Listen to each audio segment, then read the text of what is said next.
Hello everyone, my name is Gabby and welcome back to another Dragon Ball Super review. This time we're reviewing episode 127. Goku, Vegeta, and 17 fight together to face Jiren. While 17 seems to get a good hit in, once Jiren gets serious, he manages to withstand all three of them at once. As 17 gets up, Belmont explains Jiren's backstory and that, for him, strength is absolute and forgives everything. Jiren creates a massive attack, and 17 sacrifices his life to protect Goku and Vegeta from it. So, what did I like about this episode? Well, first of all, the big fight between Jiren and Goku, Vegeta, and 17 was honestly quite enjoyable. Dragon Ball Super has tended to do team fights pretty well this entire arc, and I think this was no exception. And I think the reason as to why it was pretty good was because it was very fast-paced. There weren't that many times where the story would just kind of stop and then the characters would just sort of regroup and then come up with a new strategy. I mean, that still happened, but then, the moment they had a strategy, they would just, immediately go at them.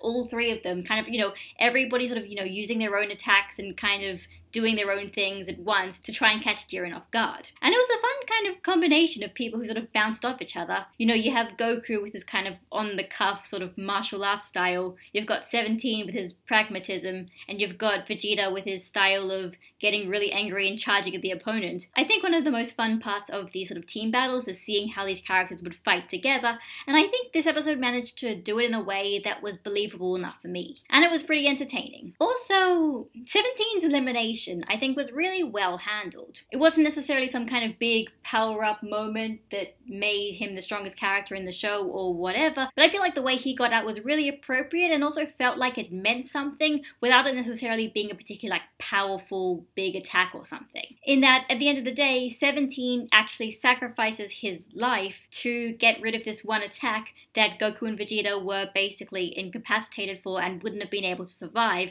without it. And he also uses his power to give Goku and Vegeta his barriers so they would actually survive that explosion. It's nice because it's a very fitting way for 17 to go out, who's been characterized as a cynic with a bit of a sentimental streak.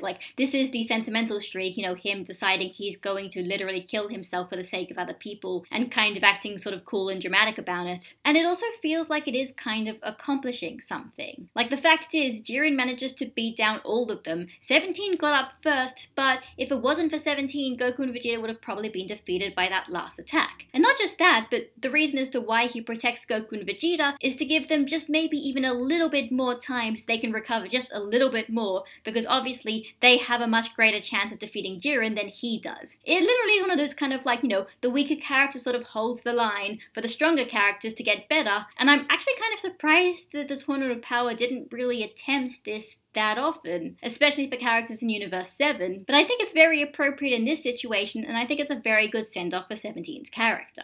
As for what I didn't like about this episode, well, first of all, Jiren's backstory. I mean, I do kind of like the idea behind it in concept, in that they're kind of explaining sort of, stuff about Jiren and what kind of Jiren fights for and why he fights, sort of try and maybe kind of have a sort of parallel with the main characters to try and give this fight more meaning other than just literally mindless fighting. But at the same time, the way it was executed was so unusual. In some ways it almost felt laughable, in that the way that it was triggered kind of felt like it came completely out of left field. As in, kind of literally. 17 is saying how he wants Universe 7 to win, and then basically out of nowhere, Belmont just randomly starts yelling from the bleachers and being like, well, what about the Super Dragon Balls? Don't you want to wish on the Super Dragon Balls? And then 17 replies with his wish, and then he asks Jiren what his wish was, and then Belmont kind of out of nowhere, seemingly not really asking if anybody actually wants to hear it, suddenly goes into a giant detailed flashback about the minutiae of Jiren's backstory and his feelings and his motivations and basically everything about his character, kind of even though nobody really asked to hear it. I mean, I can at least understand it makes more sense and it's a bit better than just having Jiren suddenly stop to explain his tragic backstory in detail, but it also just asks the question as to Belmont, who are you talking to? Who are you addressing this to? The Universe 11 Kaioshin? Does he care? Does he need to know this? Wouldn't you assume he already knew this if he knew all of these characters who are going to come to the tournament? This is the kind of thing you'd see in a parody. Having a character, like, for no reason, without being asked, just randomly going into a really overly long explanation over a character's tragic backstory. But here we were clearly supposed to take this seriously. And while the backstory does kind of explain Jiren's motivation and sort of tries to give a sort of theme to the Jiren fight, I don't think it really answered any of the questions that people actually wanted to know about. Like, for me, the only things I really wanted to know about Jiren were how he got to be stronger than the gods, and what he actually thinks about that. This backstory, despite giving us plenty of detail, didn't really answer those questions. Heck, it didn't even fully answer the question as to what Jiren even wanted to have a wish for in the first place. Something about erasing the past or something, but it wasn't really explained to us flat out, and none of the minor details seem to be really important to that wording of the wish, so it just kind of feels like there's no reason for this to be here. It feels like this adds almost nothing. At the end of the day, what does this backstory actually teach us? That Jiren is just so obsessed with the pursuit of strength to the point he kind of forgets about everything else, and that's a negative trait? If so, okay, cool, but why did it take them so long to tell us this? And also, how is that going to relate to the story where the only way for Goku to get stronger is to also basically stop thinking about everything else? Because that seems to be what Ultra Instinct is.